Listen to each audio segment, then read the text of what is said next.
The entire football stadium went silent the second the police officers slammed 17-year-old Jaylen Brooks face first onto the muddied field. Thousands of fans froze in shock while cheerleaders stopped moving mid-performance. One officer pressed his knee against Jaylen's back while another pointed the taser inches from his face like he was some violent criminal instead of the star player who had just won the state championship moments earlier. ESPN cameras captured everything live. Rain poured heavily across the stadium lights while players from both teams stared in disbelief. Jaylen's mother screamed from the front row, trying desperately to run onto the field before security grabbed her. The championship trophy still rolled slowly across the wet grass nearby after slipping from Jaylen's hands during the arrest. Nobody understood what was happening. Just 30 seconds earlier, the entire stadium had been chanting Jaylen's name after he scored the winning touchdown for Westboro High. Reporters rushed toward him. Teammates lifted him onto their shoulders. College scouts were already preparing scholarship offers worth millions. Then 6 police officers stormed the field, and everything changed. That's him. A terrified white woman suddenly screamed from the VIP section while pointing directly at Jaylen. "That's the boy who attacked my son." Gasps spread instantly through the crowd. Jaylen lifted his head from the grass in complete confusion while rainwater mixed with blood near his mouth. "What?" he shouted desperately. "I don't even know your son!" But nobody listened, because the woman screaming accusations was Rebecca Whitmore, wife of Senator Daniel Whitmore, one of the most powerful men in Texas. Her son Tyler attended an elite private school across town and had been hospitalized earlier that evening after a brutal assault behind a nightclub. Now half the stadium already believed Jaylen was guilty before evidence even existed. Phones recorded from every direction while commentators inside the live sports booth struggled to understand the chaos unfolding on national television. "This is unbelievable," one announcer whispered nervously. "Police appear to be arresting Jaylen Brooks right here on the field." Jaylen's teammates immediately protested. "Yo, that's impossible," one player shouted. "Jaylen's been here the whole game." But officers ignored them. One cop twisted Jaylen's arms harder behind his back. "Stop resisting, I'm not resisting," Jaylen yelled in pain. Rain thundered against the stadium while thousands of confused fans watched America's newest football hero get treated like an animal on live television. And standing high above the field inside the luxury VIP suite, Senator Daniel Whitmore watched silently without saying a single word. His expression looked cold, empty, like he had already decided exactly how this story would end. Jaylen felt humiliation burning through his chest as officers dragged him across the field in handcuffs. Just minutes ago, people cheered for him like a hero. Now the same crowd whispered while cameras zoomed into his bruised face. Some fans even started booing, because accusations spread faster than truth, especially when the accused was a poor black teenager from the south side of Houston. Jaylen searched desperately through the crowd until he spotted his younger sister Nia, crying beside their mother near the stadium tunnel. That hurt worse than the handcuffs. His family sacrificed everything for football. His mother worked double hospital shifts until her hands developed permanent pain. Nia sold candy bars at school to help pay for travel tournaments. Jaylen trained before sunrise every morning because football was their only way out of poverty. And now his entire future was collapsing in front of millions of people. A reporter shoved a microphone toward the police escort. "Officer, what exactly is Jaylen Brooks being charged with?" "Aggravated assault." The crowd erupted again.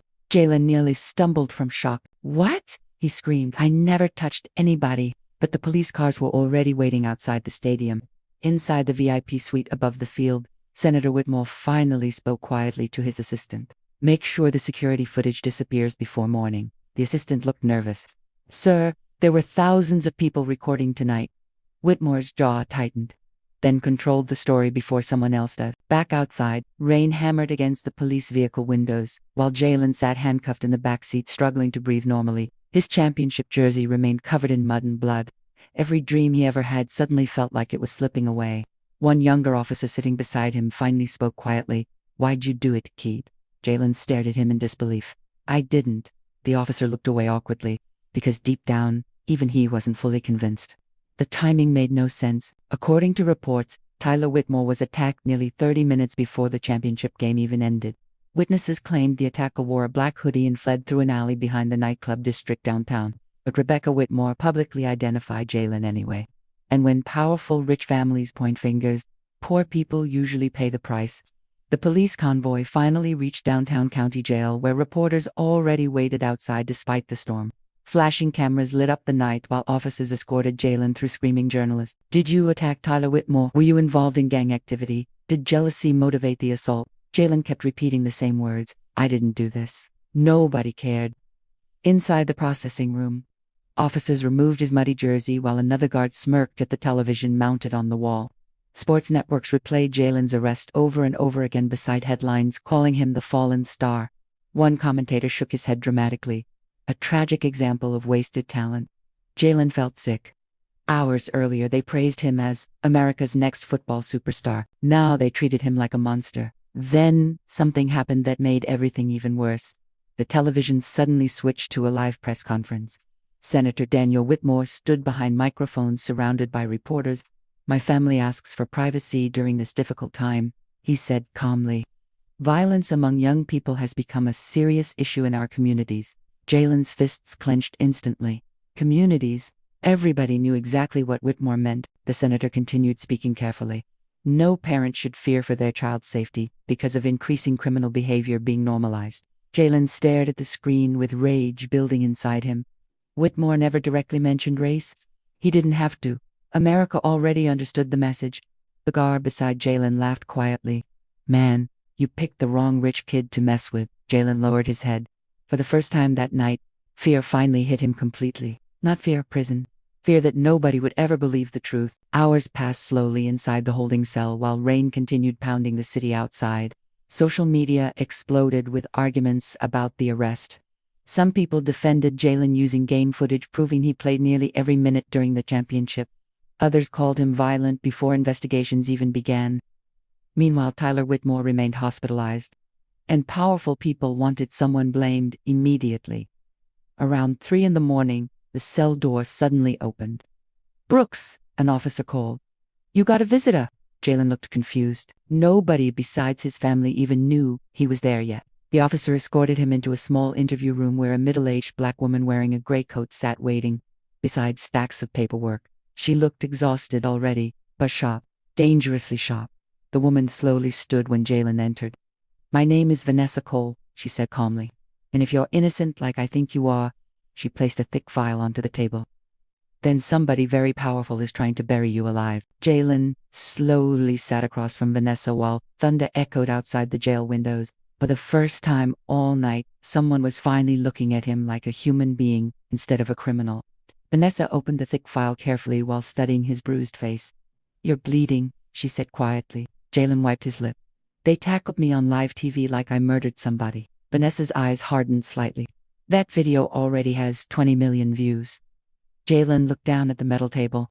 "Everybody probably thinks I'm guilty." "No," Vanessa corrected calmly. "Everybody's being told you're guilty. There's a difference." Jaylen stared at her. Vanessa leaned forward. "Listen carefully to me. Senator Whitmore controls judges, police donors, local media connections, and half the political money in this state. If this case becomes about his injured son, you lose." She paused. "So we need to figure out why your name was chosen specifically."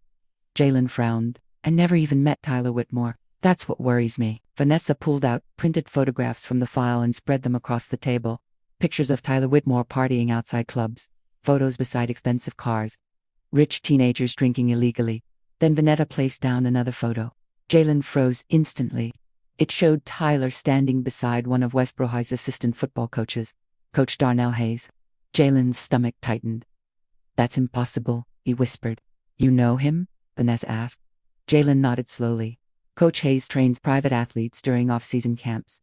Rich kids pay him thousands." Vanessa crossed her arms, including Tyler Whitmore. Suddenly, pieces inside Jaylen's mind began connecting rapidly. 2 months earlier, Coach Hayes started acting strangely around him during practice. He constantly pressured Jaylen to sign with a certain sports agency connected to wealthy investors. Jaylen refused every time because his mother didn't trust them. One conversation especially came flooding back. "You're sitting on millions, kid," Coach Hayes warned after practice one evening. "People with power don't like hearing no." At the time, Jaylen thought it was harmless advice. Now he wasn't so sure. Vanessa noticed the fear growing on his face. "Tell me everything." So Jaylen did. He explained the sports agency offers, the sudden pressure, the uncomfortable meetings, the strange tension after refusing sponsorship deals connected to Whitmore donors. Vanessa listened carefully, without interrupting once. Then she asked the question that changed everything. "What happened right before police arrested you tonight?" Jaylen blinked. "What do you mean?" "Before Rebecca Whitmore pointed at you." "Think carefully." Jaylen closed his eyes, replaying the moment in his head. The rain, the celebration, the trophy. Then suddenly, his eyes opened fast. There was a lie. Vanessa leaned closer immediately. A man in a black hoodie ran across the sideline tunnel right before police grabbed me. Jaylen frowned deeply. I remember because security started chasing him first. Vanessa's expression sharpened instantly. But then Rebecca Whitmore pointed at you instead. Jaylen nodded slowly. Vanessa stood up and began pacing the room. That means the original suspect may have actually been inside the stadium. Jaylen's heartbeat increased. Can they check security cameras? Vanessa stopped walking, then gave a bitter laugh. You still think powerful people play fair. Meanwhile, across town inside a luxury hospital suite, Tyler Whitmore slowly regained consciousness while machines beeped around him. His face remained bruised badly from the assault outside the nightclub. Senator Whitmore sat beside the hospital bed while private security guarded the hallway outside. Tyler looked confused at first, then afraid. Dad, he whispered weakly. Whitmore leaned forward immediately. You're safe now. Tyler swallowed painfully. Where's Connor? Whitmore's expression changed slightly. Connor, Blake. The son of another billionaire donor family. And Tyler's best friend. Whitmore lowered his voice. Connor left before police arrived. Tyler's breathing became nervous. Dad, this wasn't supposed to happen. Whitmore grabbed his son's arm tightly enough to scare him. Listen carefully to me, the senator whispered coldly. A dangerous athlete attacked you after the game. That's the story. Tyler looked horrified, but Jaylen didn't. Do you understand me? Tyler fell silent instantly, because even he feared his father. Back at county jail, Vanessa received a phone call that suddenly changed her expression completely. What? She asked sharply. She listened for several seconds before hanging up. Jaylen immediately stood. What happened? Vanish looked furious now. The stadium security footage from the tunnel mysteriously disappeared 40 minutes ago. Jaylen felt his stomach drop. Deleted every camera covering the lower sideline area during your arrest. Vanessa grabbed her coat angrily. Which means somebody is terrified of what those videos showed. For the first time all night, Jaylen felt a small spark of hope. Because innocent people usually don't need evidence destroyed. The next morning, America exploded. Sports channels argued nonstop about the case while protesters gathered outside both the courthouse and Westbrook High School. Some demanded justice for Tyler Whitmore. Others carried signs supporting Jaylen. Let him play. Check the footage. Stop framing black athletes. Meanwhile, Jaylen remained locked inside jail while headlines destroyed his reputation hour by hour. Sponsors canceled deals. College recruiters paused scholarships. Online trolls flooded social media with racist comments calling him another violent thug athlete. Jaylen tried pretending the words didn't hurt, but they did. Because he spent his whole life trying to prove people wrong. And somehow it still wasn't enough. Around noon, another officer escorted Jaylen toward a legal conference room. This time when the door opened, his mother and little sister sat waiting inside. The second Nia saw him, she burst into tears.